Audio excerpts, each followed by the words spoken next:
24 coming to the Aaron Torres Podcast YouTube page. If you could do me a quick favor, see that little black subscribe button at the bottom of your screen? Go ahead, click that black subscribe button.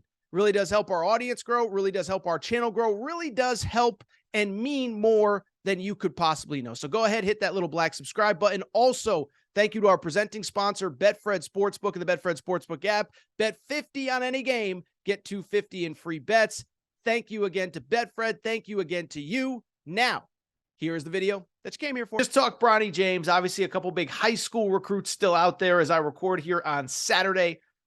But also, with Hunter Dickinson's commitment last week, and I think we talked about it a little bit on the show, it does feel like, for the most part, the transfer portal is done. Now, to be clear, things can change, right? The NBA draft deadline is later this week. You could have players who are in the NBA draft decide to put their names into the transfer portal just to keep their options open. There's still a Grant Nelson that's available, Tyron Lawrence. There's still a couple pretty big names.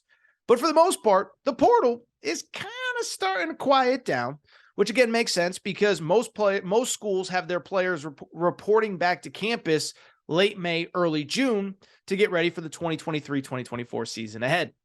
So I bring it up because now feels like as good of a time as any to kind of go through and hit on my biggest transfer portal winners of the offseason so far. Again, always subject to change, but let's get to it. The biggest winners so far.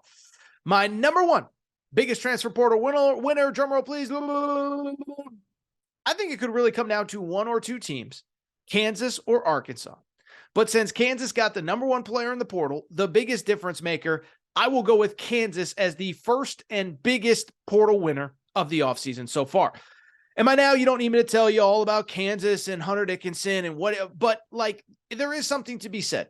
This is a guy. There was one guy in the entire portal that I believe, at least as of right now, maybe something crazy happens, but there was only one guy up until this point that is a potential program-changing player in the portal, and that was Hunter Dickinson. And I think that, some people say, oh, that's overstatement, blah, blah, blah, blah, blah. I mean, this guy's a 19-10, 20-10 guy.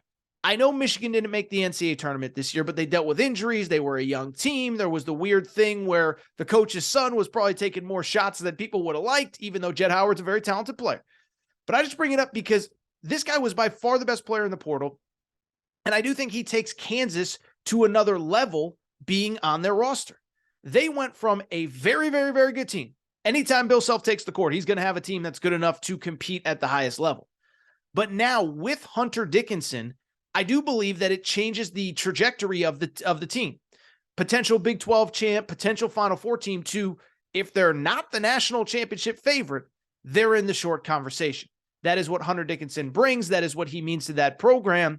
And it's important to note, he's far from the only guy that Kansas brought in this offseason. They added Nick Timberlake, 17.7 points per game at 1,043% three-point shooter. I've said it many times. This was a guy that North Carolina wanted. This is a guy that UConn desperately wanted in a Jordan Hawkins type role. Kansas was able to get him. And then they add Arterio Morris, a former McDonald's All-American who played at Texas last year as kind of that first guard off the bench. So all of a sudden, 3 weeks ago, you're kind of sitting there saying, like, I trust Bill Self will figure something out. But is he going to have a roster on the floor that's good enough to win a national championship?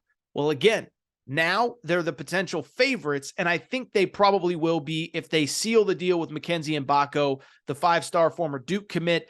As I record here, don't know exactly the status of him, but think Kansas has as good of a chance as anybody to get him.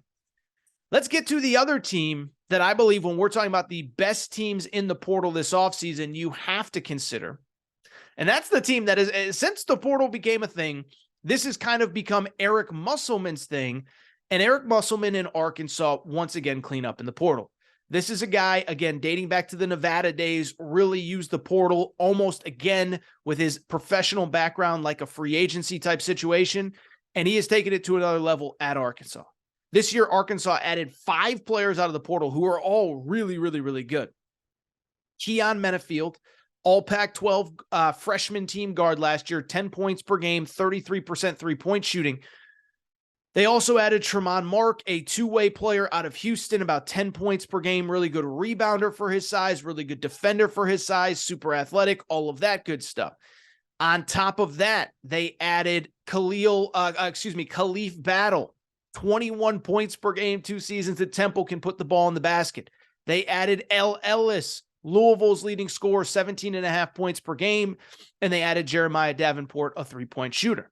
What I like about this class more than anything, you look at it's a lot of players, it's a lot of pieces. What does it all mean? How do they all fit?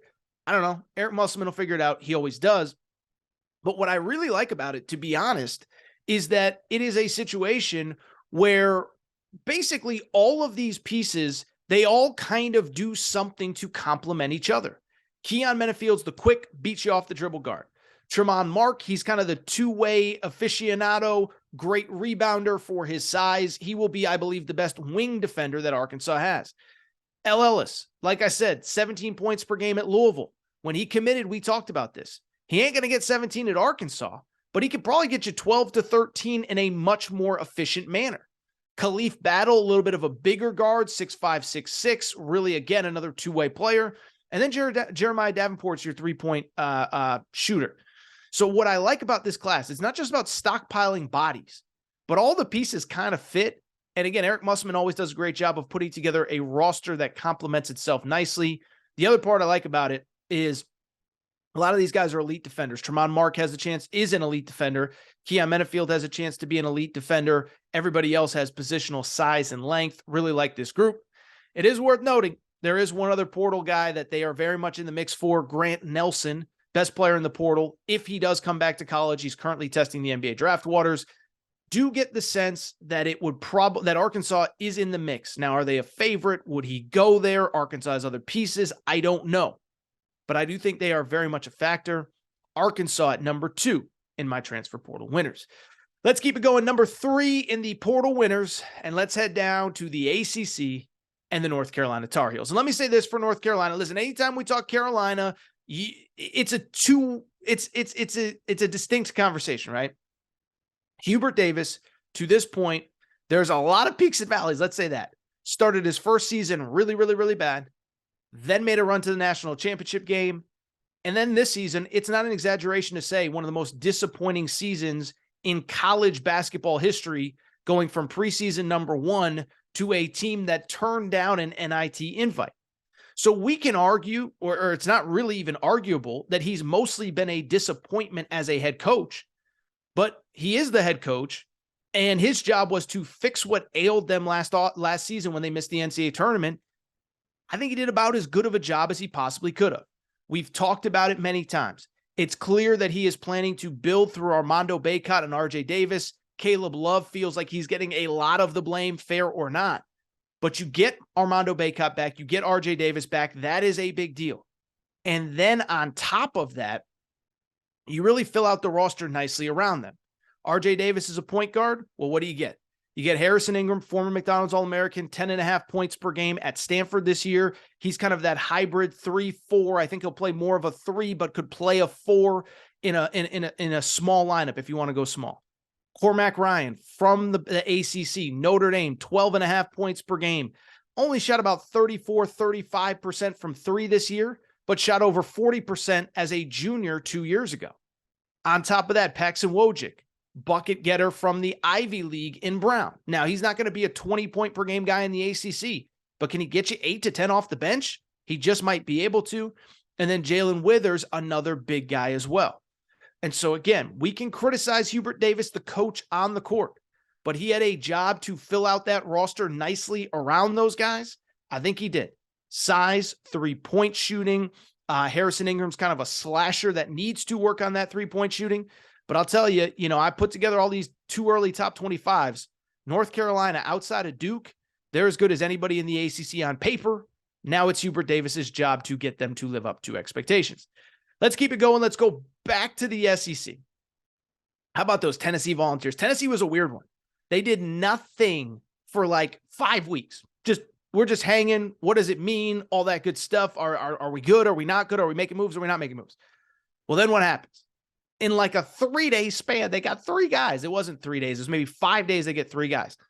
The headliner, Dalton Connect, transfer Northern Colorado. Go watch film of this kid. This kid might be an NBA player, okay? 20.2 points per game at Northern Colorado last year. 6'7", can make plays off the dribble, can shoot, can score, and he's another one. He's a guy that you put better talent around him. You put him in where he doesn't have to do everything. He has a chance to be really good. Now, there's going to be an adjustment to the SEC, but I expect him to be good by the end of the year.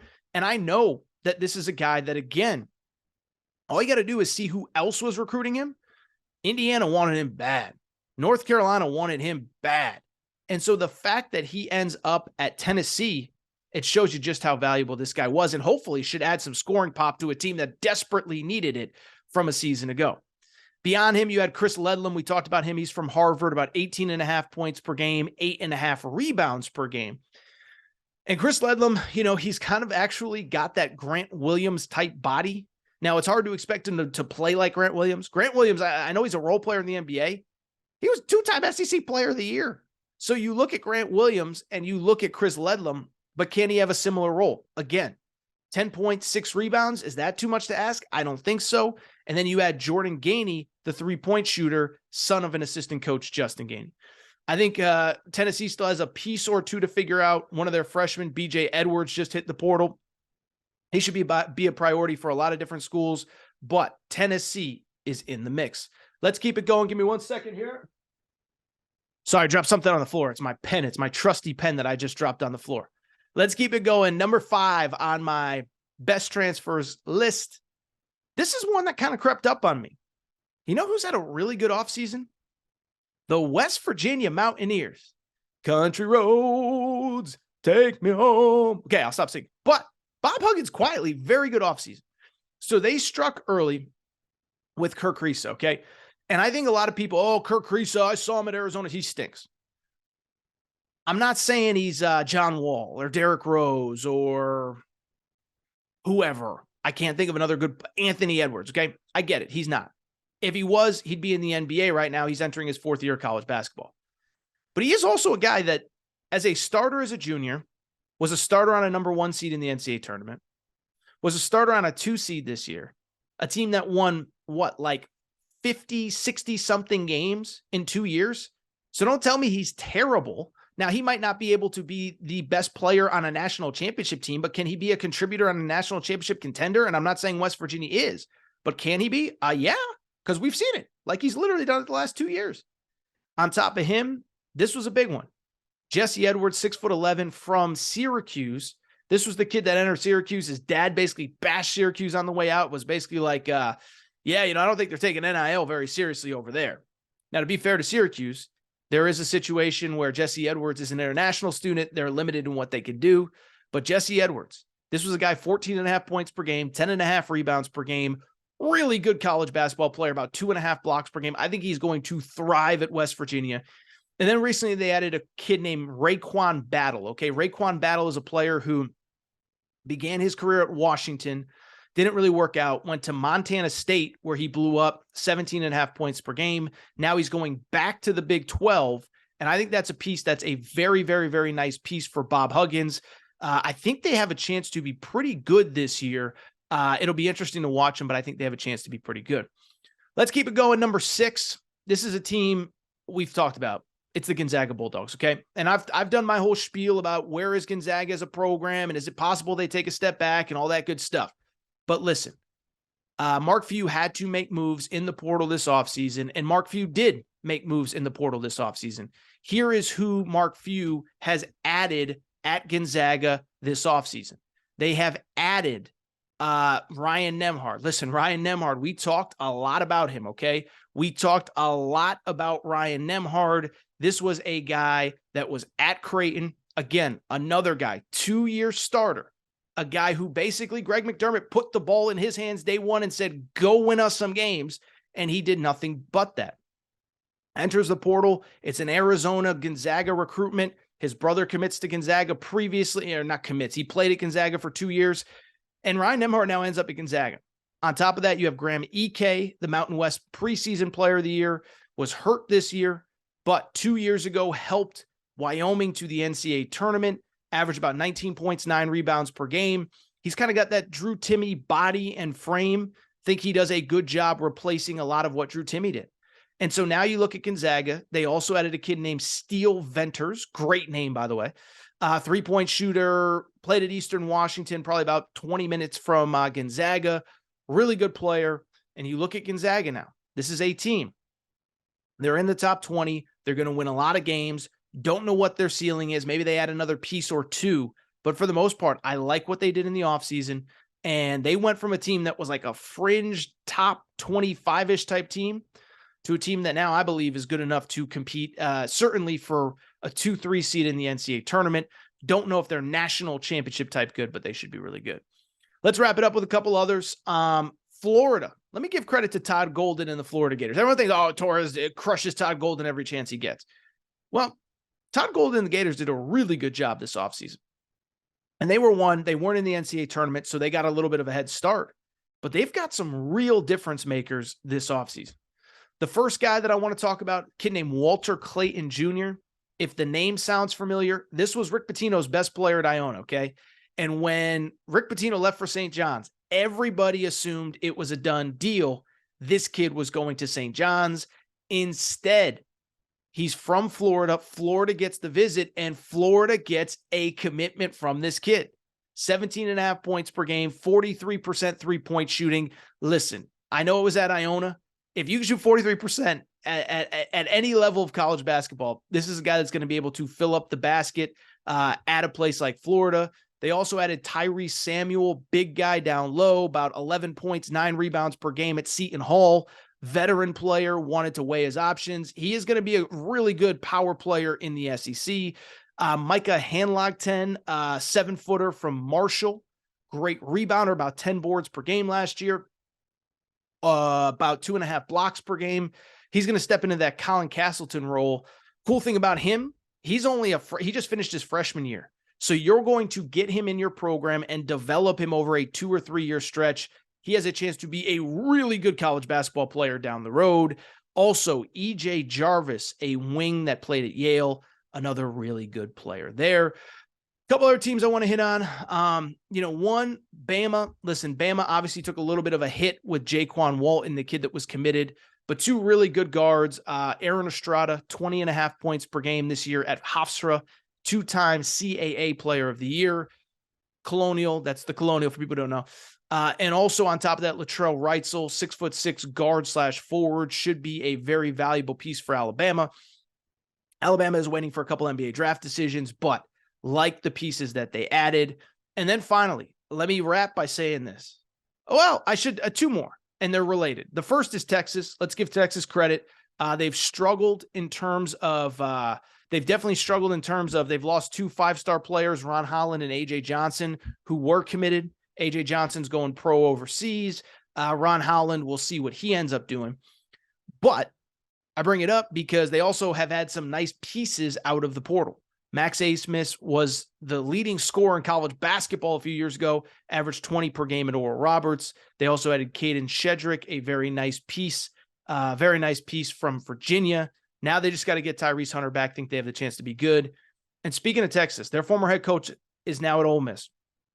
And listen, it's a work in progress, but Chris Beard, he's building a pretty good team down there now. They have a couple nice pieces coming back. And then on top of that, they also added Jamarion Sharp, the nation's leading shot blocker, 7'5" center the last 2 years at Western Kentucky. He was 7'5" the whole time, but the last 2 years he led college basketball in block shots. Brandon Murray, 6'6" wing, played last year at Georgetown, about 13.5 points per game. Really like him. Austin Nunez, a young guard who played at Arizona State, who I think is good as well.